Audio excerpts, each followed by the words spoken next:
모든 추수감사절 만찬과 델리 샌드위치는 식탁에 오르기 훨씬 전부터 시작됩니다. 바로 미국 칠면조 양식 산업의 광활하고 활기찬 심장부 깊숙한 곳에서 말입니다.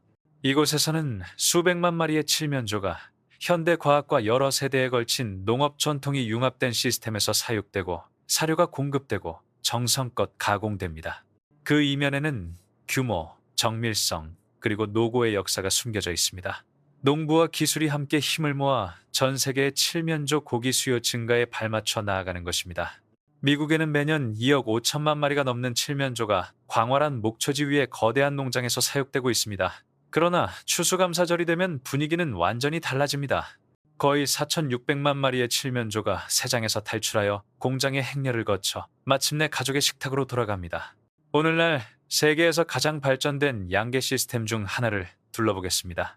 다양한 문화의 전통과 산업적 정밀함이 어우러진 곳입니다.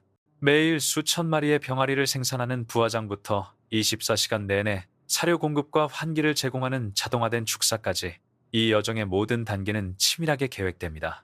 단 몇 달 안에 유전학, 사료, 그리고 농장 설계가 어떻게 조화를 이루어 연약한 병아리를 시장에 내놓을 준비가 된 13.61kg 이상의 닭으로 변화시키는지 알아낼 수 있을 것입니다. S각각.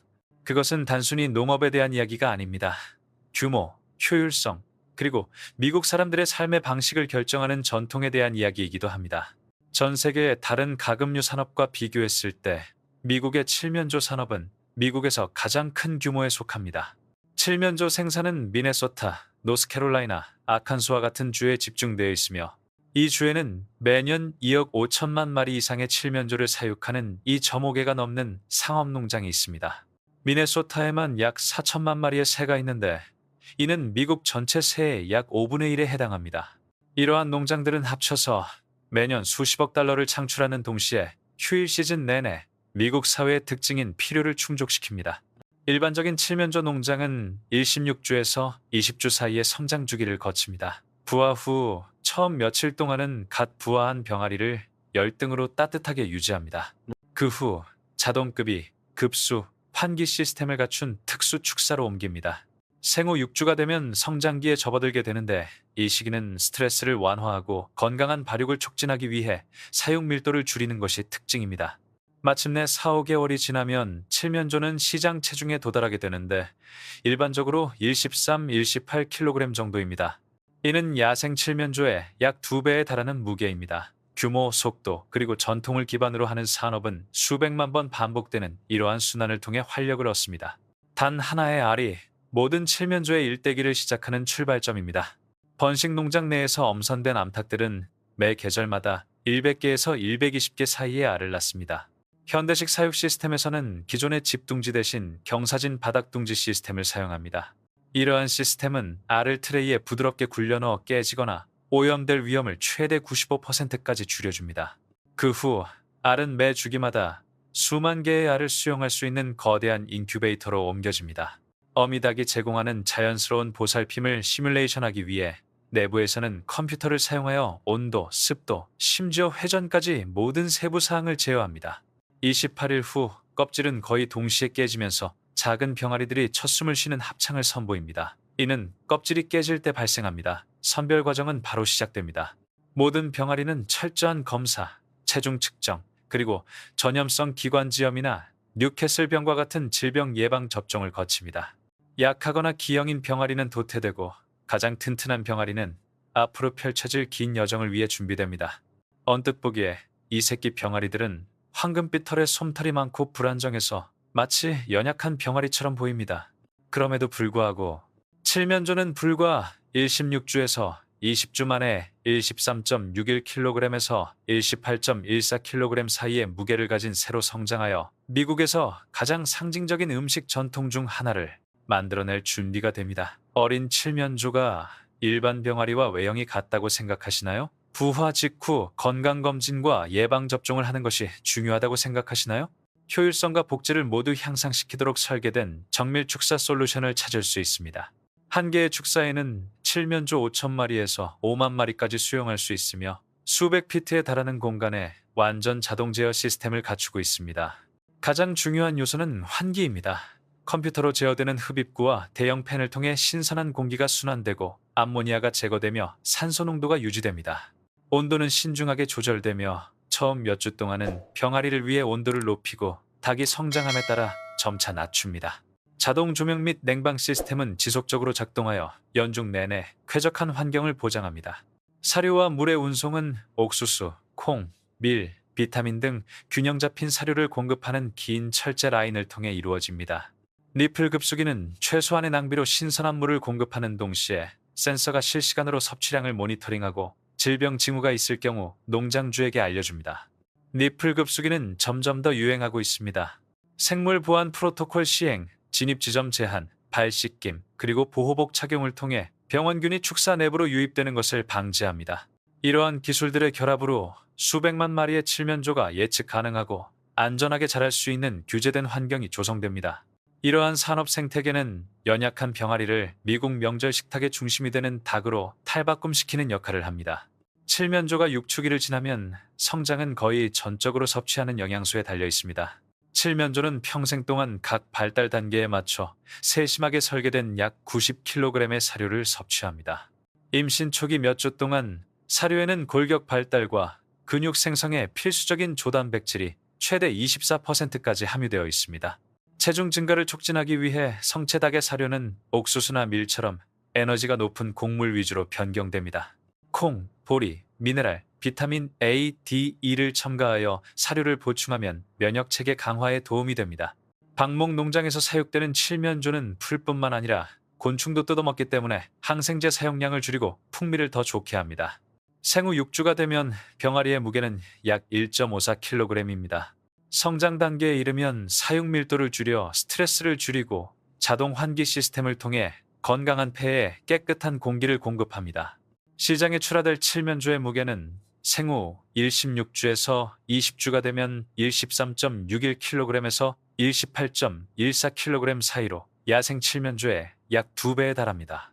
먹이를 주고 관찰하고 수정하는 이 끊임없는 순환은 아주 작은 새끼 칠면조들을 미국에서 가장 유명한 축제의 중심이 되는 새로 탈바꿈시키는 산업적인 안무입니다. 모든 명절 만찬 뒤에는 이러한 순환이 있습니다. 천연 곡물을 먹고 자란 칠면조는 얼마나 다를 것이라고 생각하시나요? 댓글란에 여러분의 생각을 공유해주세요. 여러분의 관점은 정말 흥미로울 것입니다. 칠면조는 약 6개월 동안 성장한 후 시장 체중에 도달하며 이때 수확 과정이 시작됩니다. 작업팀은 축사를 빠르게 통과하며 수천 마리의 무거운 칠면조를 운송 컨테이너에 싣고 빠르게 이동합니다. 컨베이어 로더나 기계식 리프트와 같은 최신 기술 덕분에 이러한 요인들이 줄어들었음에도 불구하고 여전히 충격적인 수준의 스트레스와 피해가 존재합니다. 어떤 농장들은 하루에 수만 개의 물품을 우편으로 보냅니다. 상자를 따라 닭들은 살아있는 가금류 전용 차량으로 옮겨집니다. 도로에서는 쌓인 케이지를 통해 신선한 공기를 공급하는 환기 시스템 덕분에 일정한 온도가 유지됩니다. 이 단계는 엄격한 생물보안 규정에 적용을 받습니다. 축사에서 도축장까지 추적이 가능하도록 농장에서는 차량을 소독하고 정확한 이동 일정을 계획하며 기록을 보관합니다. 피로와 체중 감소를 최소화하기 위해 대부분의 칠면조는 인근 시설까지 단 몇 시간 만에 이동합니다. 도착했을 때는 이미 진정된 상태였지만 지금은 철저한 검사를 받고 있습니다. 농장에서 공장까지 이어지는 이 여정은 성장 주기를 마무리하며 평화로운 시골 풍경 속 수백만 마리의 칠면조를 미국 식품 시스템이라는 거대한 기계 속으로 데려옵니다. 현대식 가공 공장의 틀 안에서 칠면조 생산의 규모는 가장 쉽게 드러납니다. 자동화를 활용하여 이 시설들은 마치 거대한 조립 라인을 연상시키는 방식으로 운영됩니다. 40, 50명의 작업자만으로 시간당 2천, 3천 마리의 칠면조를 처리할 수 있습니다. 칠면조는 목적지에 도착하는 즉시 운송 케이지에서 자동화된 쉐클 라인으로 옮겨집니다. 기절, 방열, 탕침, 깃털 제거 과정은 빠른 순서로 진행되며 각 단계는 미국 농무부 USDA에서 정한 청결 및 복지 기준을 준수하도록 센서로 제어됩니다. 오염 가능성을 근절하기 위해 온도, 습도, 그리고 물의 흐름을 지속적으로 모니터링합니다. 다음 단계에서는 소비자 시장의 요구에 맞춰 도체를 조각냅니다. 특수 가공기를 사용하여 허벅지, 다리, 날개를 매우 정밀하게 분리할 수 있으며 발골 장비를 사용하여 고기의 질감에 영향을 주지 않고 뼈를 제거할 수 있습니다. 그 후 포장 전 신선도 유지를 위해 냉각 탱크를 통과하는 컨베이어 벨트를 통해 제품이 운반됩니다. 그램 단위까지 계량하는 자동화 계량기와 매일 수천 개의 트레이를 포장하는 로봇 포장기는 모든 측면에서 일관성을 보장하기 위해 개발된 여러 가지 방법 중 두 가지에 불과합니다. 이러한 회사들은 미국 연말연시 기간 동안 발생하는 엄청난 수요를 충족할 뿐만 아니라 전 세계로 수출까지 담당하며 산업 자동화가 효율성과 식품 안전을 어떻게 향상시키는지 보여줍니다. 한 공장에서 한 시간에 최대 3,000마리의 칠면조를 가공할 수 있다는 사실을 알고 계셨나요? 자동화가 인간 노동을 완전히 대체할 수 있을까요? 칠면조 산업은 단순한 농업을 넘어 그 이상을 포괄합니다. 공급망은 매우 광범위하며 국내 무역과 국제시장 모두의 연료 공급원 역할을 합니다. 미국은 매년 24억 9,500만 톤 이상의 칠면조 고기를 생산하는데 이는 140억 달러 이상에 해당합니다. 일일 소비량은 일정하지만 연말 연시에는 수요가 급증합니다.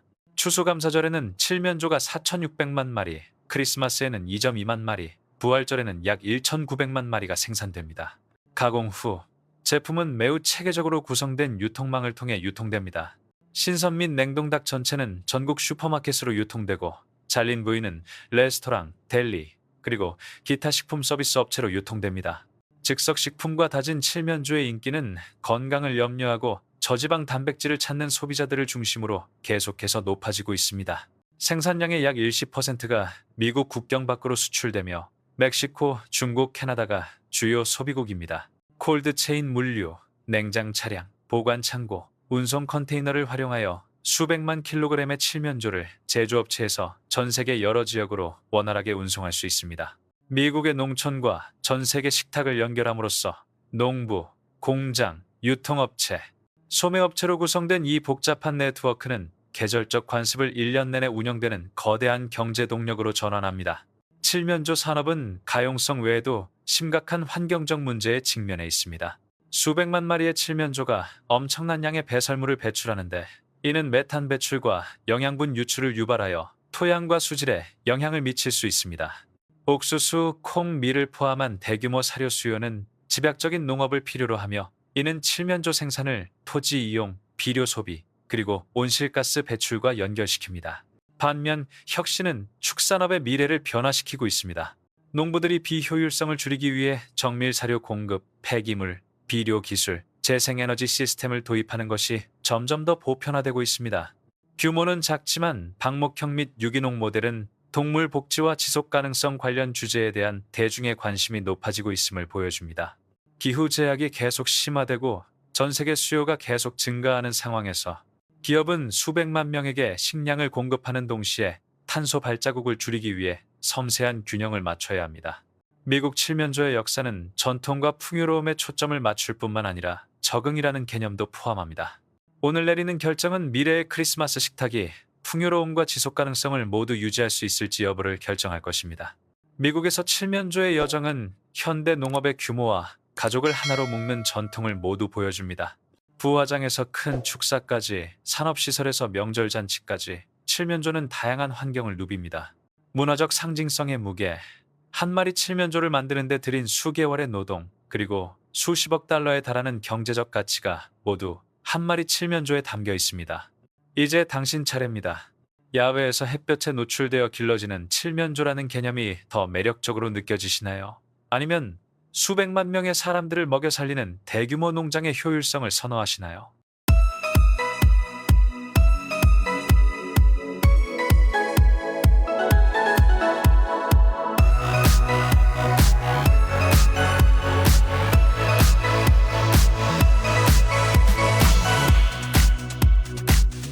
침입종으로 간주되는 종이 미국의 넓은 해안선을 따라 우려스러울 정도로 빠른 속도로 조용히 확산되고 있습니다.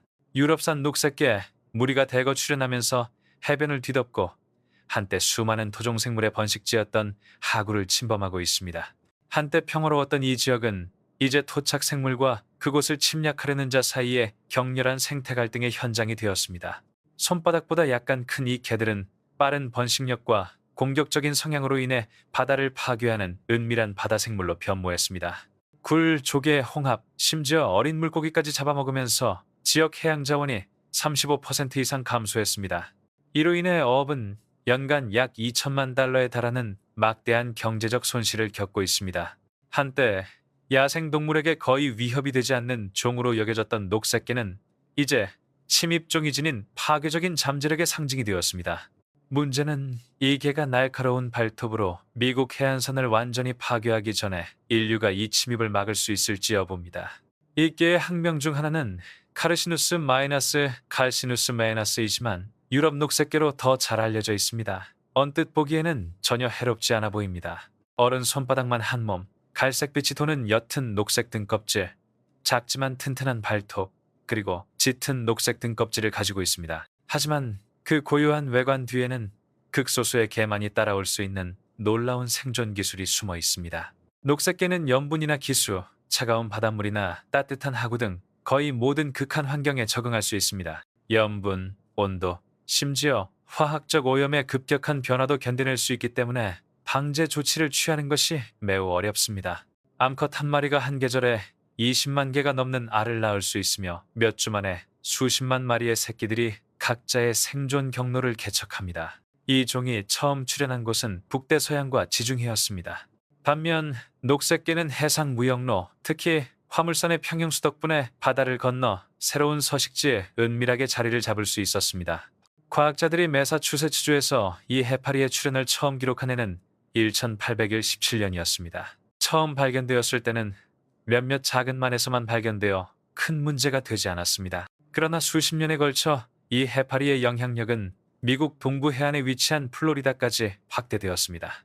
이후 캘리포니아, 알래스카, 그리고 알래스카를 아우르는 서부 지역을 장악했습니다. 급속도로 확산되어 연구자들은 적시에 대응할 수 없었습니다. 이 병이 자리 잡은 지역에선 조개, 굴, 그리고 어린 물고기 개체 수가 현저히 감소했습니다. 단 몇 년 만에 일부 지역에서는 어획량이 최대 %까지 감소했습니다. 녹색개는 식물과 동물성 물질을 모두 섭취하기 때문에 완벽한 포식자입니다. 작은 해양동물을 잡아먹을 뿐만 아니라 같은 종에 속하는 다른 갑각류도 공격합니다. 녹색개가 침입하는 모든 환경의 자연적인 균형은 곧 파괴됩니다. 수많은 해안 국가들이 연구, 포획, 그리고 방제 프로그램에 수백만 달러를 투자해왔지만 이러한 노력은 모두 허사로 돌아간 듯합니다. 그럼에도 불구하고 이러한 침입은 여전히 계속되고 있습니다. 썰물 때마다 새로운 개들이 몰려들고 개의 개체수는 걷잡을 수 없이 계속 증가하고 있습니다. 카르시누스 마이너스 카르시누스 메이너스에 대한 이야기를 단순히 숫자와 데이터에만 국한시킬 수는 없습니다. 더 나아가 이는 인간과 자연 사이의 끊임없는 갈등에서 새로운 장의 시작을 알리는 신호이며 질서와 무질서의 경계에 대한 논쟁이 점점 더 거세지고 있습니다. 현대사에서 이보다 더 성공적인 생물학적 침략은 없었습니다. 유럽산 녹색개는 미국 어부들이 뉴잉글랜드의 차갑고 회색빛 바닷물에서 낚시를 하든 캘리포니아 해안의 거친 바다에서 낚시를 하든 매일 마주하는 작지만 끈질긴 적입니다. 배들은 새벽이 오기 전에 이미 항구를 떠났습니다. 바다에서 불어오는 바람이 철망 사이로 휘파람을 불며 지나가는 동시에 엔진의 굉음과 파도가 부서지는 소리가 동시에 들립니다. 어부들은 낚시를 할 때 30%이 넘는 커다란 금속 통발을 받아 밑바닥에 던집니다. 케이블이 팽팽해지면서 삐걱거리는 마른 소리가 납니다. 몇 시간 동안 기다려온 사람들이 통발을 채운 후 부표에서 신호가 울리면 통발이 가득 찼음을 알립니다. 통발이 위로 올라가자 수면에는 많은 움직임이 보입니다.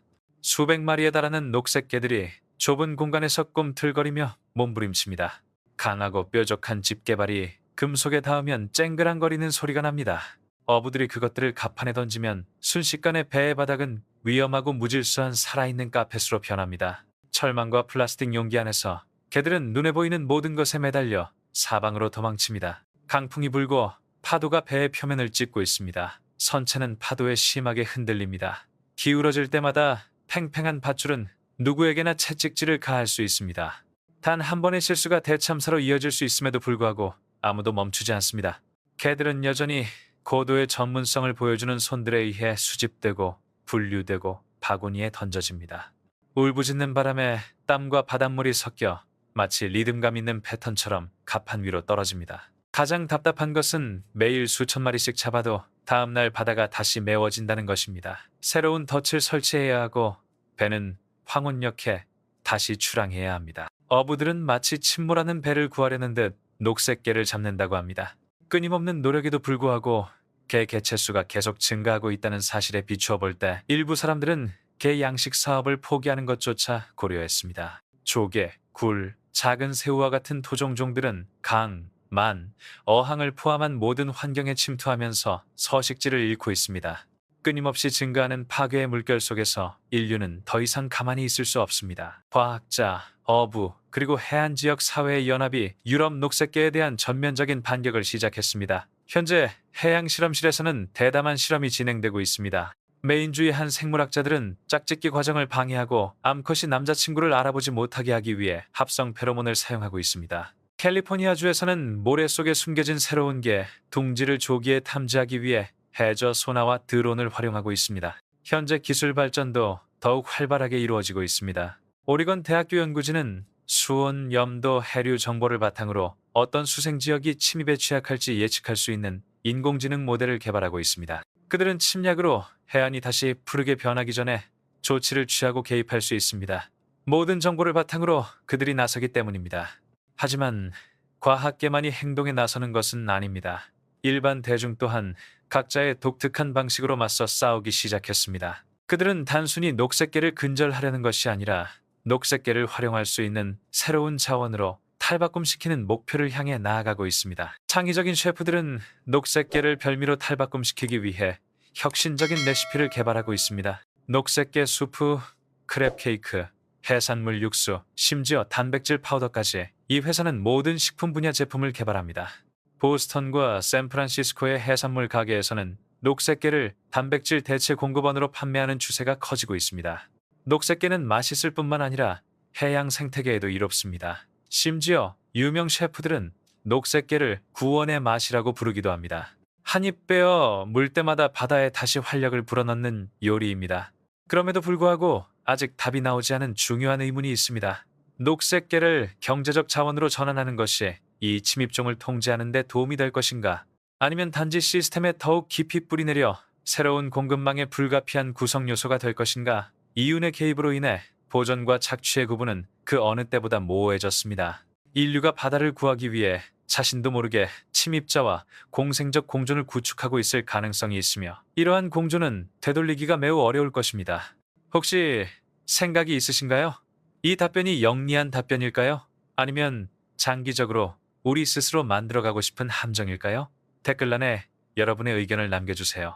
제 생각에 미국 해안선을 따라 유럽산 녹색계가 확산되는 것은 생태적 위기 상황일 뿐만 아니라 인간이 자연과 어떻게 상호작용하는지 종종 반응적으로 때로는 근시안적으로 상호작용하는지를 깊이 반영하는 사례입니다. 이 위기는 통제와 공존, 혁신과 착취 사이의 긴장감을 드러냅니다. 이는 우리에게 어려운 질문을 던지게 합니다.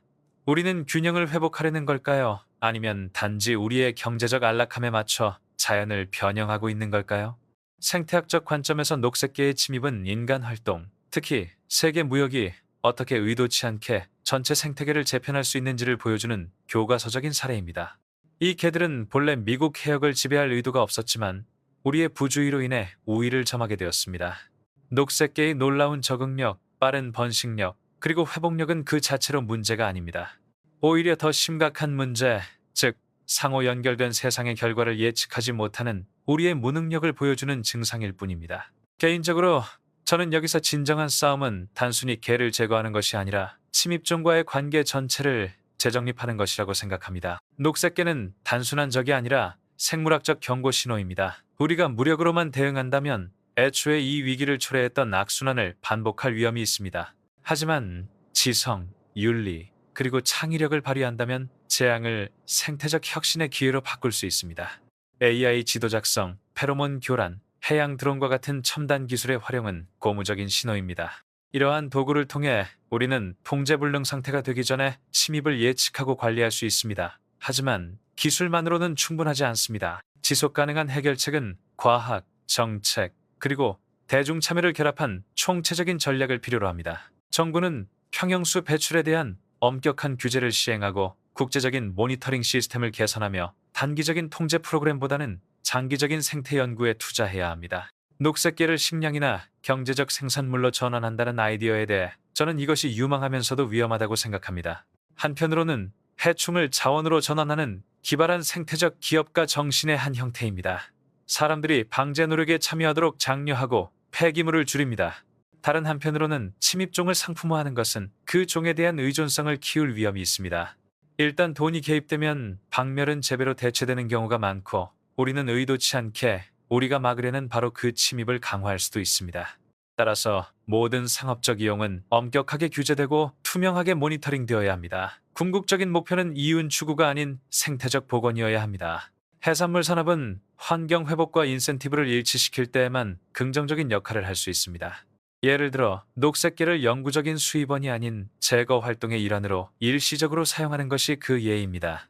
결국 저는 녹색계의 침략이 더 넓은 인식을 일깨워야 한다고 생각합니다. 생태계는 취약하며 인간의 결정은 수천 마일 떨어진 곳에서 내려진 것일지라도 바다와 세대를 거쳐 영향을 미칩니다. 진정한 진보의 척도는 침략자를 얼마나 효율적으로 파괴하느냐가 아니라 다음 침략자를 얼마나 현명하게 막느냐입니다.